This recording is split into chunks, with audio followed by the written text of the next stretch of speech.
Aquele que não ama não conhece a Deus, porque Deus é amor. 1 João capítulo 4, verso 8.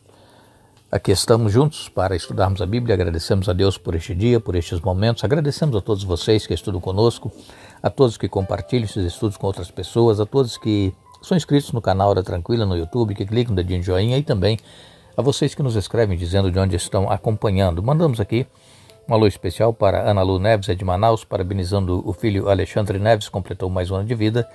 Também Antônia Almeida, de Manaus, parabenizando a filha Lívia, que ontem aniversariou. Marli Becker e o esposo Edmar estão também sempre acompanhando. O Edmar completa mais um ano de vida. Elma Fontinelli e José Paulo Fontinelli são de Vilhena, em Rondônia também. Adailton Silva está nos acompanhando. Valdo Oliveira, Marli Abreu Lima, Dani da Mata e todos os demais que nos escrevem. Nós agradecemos e estaremos sempre mandando alô para vocês. Iremos orar. Pai nosso que estás nos céus, a Ti a nossa gratidão pela vida, por tudo que tens feito por nós. Te agradecemos por este dia, por estes momentos que vamos ter agora estudando a Tua Palavra. Que Teu Espírito Santo fale conosco, nos dê entendimento, nos ajude a aceitarmos e colocarmos em prática em nossa vida os Teus ensinamentos. Abençoe, Pai, o Alexandre Neves, que aniversariou, também a Lívia, que ontem completou mais um ano de vida, o Edmar Becker, que ontem aniversariou. Abençoe Elma Fontinelli e José Paulo Fontinelli. Abençoe também o Adailton Silva.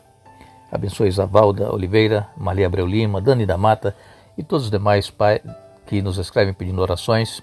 Pedimos ainda uma bênção especial para o esposo da Kátia Moraes, que está se recuperando de uma cirurgia na próstata, que ele sinta a Tua presença e que, segundo a Tua vontade, tudo transcorra bem com ele, Pai. Dê vitórias a todos em nome de Jesus. Amém.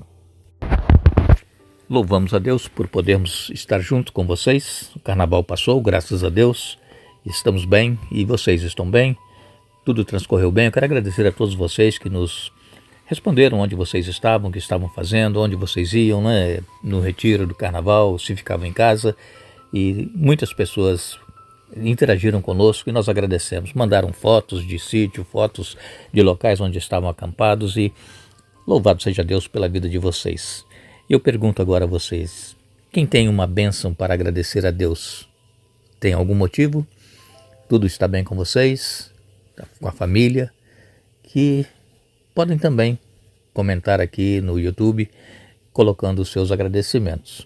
Nós vamos continuar o nosso estudo dessa semana. Nós estamos falando a respeito de regras de engajamento e ontem nós falamos aqui a respeito do príncipe temporário deste mundo, que é Satanás. Por que temporário? Porque ele usurpou este mundo das mãos de Deus. Quando Adão e Eva caíram em pecado, ele passou a ser o príncipe deste mundo. Mas ele, que se julga ser o príncipe deste mundo, já está derrotado. Ele sabe que pouco tempo lhe resta e breve, quando Jesus voltar, logo após o milênio, ele será destruído juntamente com seus anjos no lago de fogo e enxofre. Nós sabemos que Deus, Ele é o dono de todas as coisas, Ele criou tudo, Ele mantém todas as coisas, Ele cuida de cada um de nós, portanto, que nós não demos ouvidos às insinuações, às tentações de Satanás, mas que possamos buscar em Deus a força que nós precisamos para sermos vencedores em Cristo Jesus. Nós sabemos que neste conflito que existe entre o bem e o mal, um conflito chamado conflito cósmico, existem regras e também existem limites. Como nós já dissemos para vocês, Deus tem coisas que Ele não pode fazer. Por exemplo, Ele não pode nos forçar a aceitarmos o amor dEle e sermos obedientes a Ele. Ele deixa que nós escolhamos se nós queremos ou não obedecê-lo, servi-lo, e Ele não pode forçar. Então Deus, Ele tem esse limite, porque Ele dotou os seres criados de livre arbítrio para terem liberdade de escolha. Então aqueles que amam a Deus é por livre e espontânea vontade, é pelo que Jesus fez por nós, pelo que Deus fez por nós e pelo que Ele está fazendo e que nós estaremos em breve com Ele nas mansões celestiais. Então temos que tomar essa decisão, ou aceitamos ou rejeitamos a Jesus. Agora, Satanás, ele também tem seus limites. Por exemplo, nós comentamos aqui sobre o caso de Jó. É um caso mais conhecido da Bíblia, de um sofrimento de uma pessoa que perdeu tudo, os bens materiais, perdeu os filhos, perdeu os seus gados, animais, seus rebanhos, perdeu a saúde, mas ele se manteve fiel. Por quê? Porque Deus disse, olha, você não pode tocar na vida dele. Pode trazer sofrimento, enfermidade, perdas, mas na vida você não toca. Então, Satanás ele tem limite também. Agora, sabemos que este conflito ele não é resolvido pela força, pelo poder. Por quê? Porque se fosse pela força, Deus já teria destruído Satanás há muito tempo. A questão aqui é que Deus ele está mostrando para o universo e para nós também que ele é amor. Apesar de ele ter tolerado o pecado e tolerar Satanás até hoje, é porque ele ama cada ser humano e ele quer mostrar as consequências terríveis que Satanás está trazendo para a humanidade por causa do pecado. E então, quando chegar o fim de todas as coisas e que este mundo chegar ao seu fim, Jesus voltando para nos levar para os céus, nós vamos ver que Deus realmente ele é amor. Apesar do sofrimento que nós passamos aqui neste mundo, Deus ele é amor. E então Deus ele está permitindo que o mal ainda continue existindo, o sofrimento, porque no final ele quer que nós todos reconheçamos que Deus ele é amor. Agora Satanás, sabemos que o caráter dele é um caráter mentiroso, é um caráter que só traz dor e sofrimento. Ele apresenta as tentações como algo bonito, algo atraente, algo bom, mas que no final é tragédia e morte. Nós queremos ler com vocês em Marcos no capítulo 6, o Evangelho de Marcos, capítulo 6, e no verso 5, nos diz aqui a palavra de Deus. Por isso não pôde realizar milagres ali, exceto pôr as mãos sobre alguns enfermos e curá-los. Aqui Jesus ele estava em Nazaré. Jesus ele foi criado em Nazaré, ele viveu toda a sua juventude, até os 30 anos em Nazaré. Depois ele saiu para ser batizado por João Batista, lá no Rio Jordão, ali próximo a Jerusalém. E ele começou o seu ministério. E quando ele voltou a Jerusalém, ele foi rejeitado. As pessoas diziam, não é esse aqui o filho do carpinteiro? Ele agora tem poder para fazer milagres? E então eles rejeitaram a Jesus.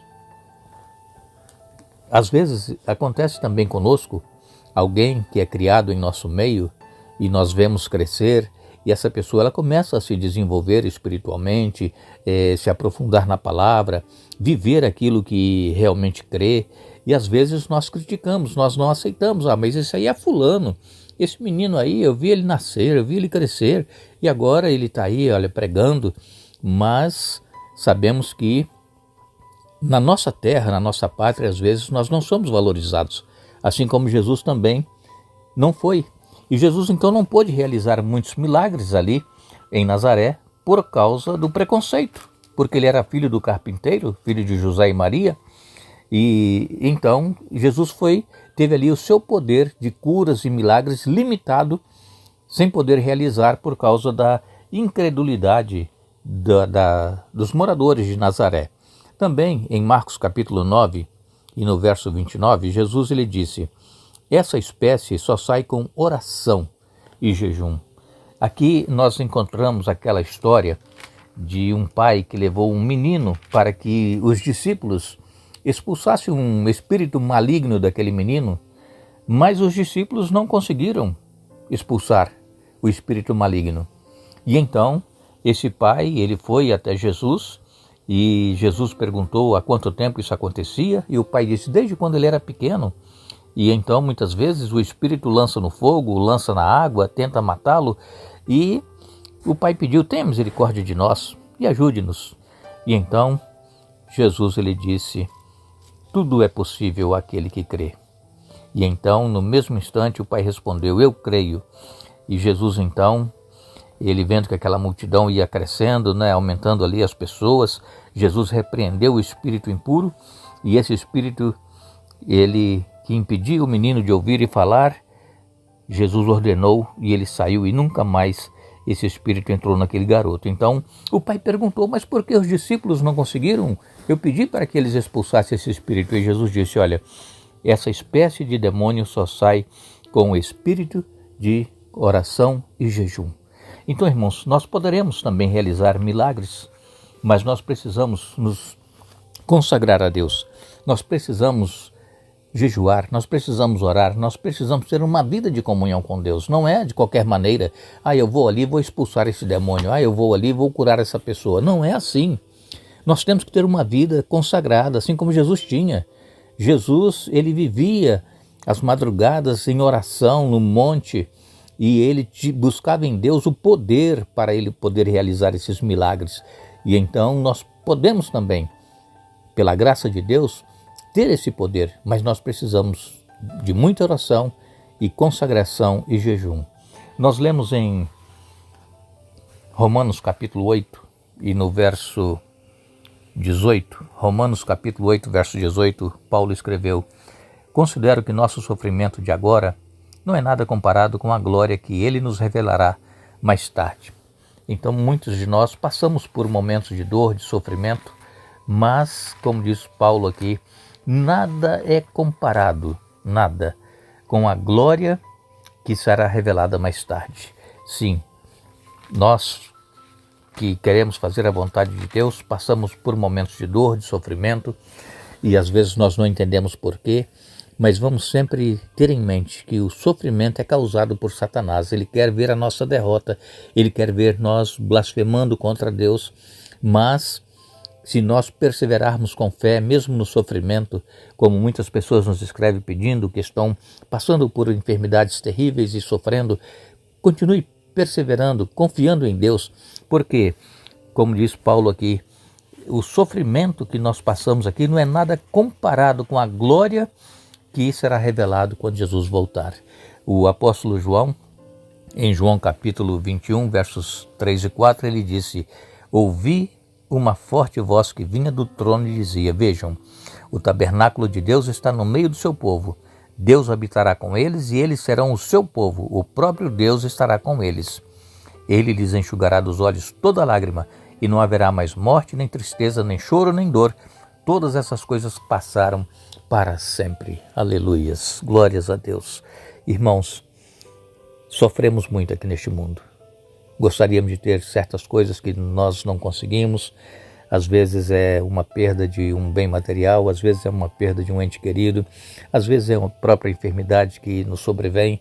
Mas quando nós lemos estas mensagens que eu li para vocês agora, em Romanos 8, 18 e também Apocalipse 21, 3 a 4, anote aí na sua Bíblia, anote aí, sublinhe, porque aqui nós vemos que nós não entendemos muitas coisas que acontecem conosco, mas com base nestes textos de Romanos 8, 18 e Apocalipse 21, 3 e 4, nós podemos confiar em Deus e saber que Ele tem o melhor para cada um de nós. Ele deseja o que é melhor para cada um de nós. E no final, Jesus vai acabar com todo o mal, com todo o sofrimento e estaremos então indo com Ele para viver a eternidade. Que Deus nos abençoe, que Deus nos dê um bom dia. Retornaremos amanhã para concluir o estudo da semana, mas não nos esqueçamos, a Bíblia nos diz: com amor eterno te amei, por isso com benignidade te atraí. Jeremias capítulo 31, verso 3. Que Deus nos abençoe.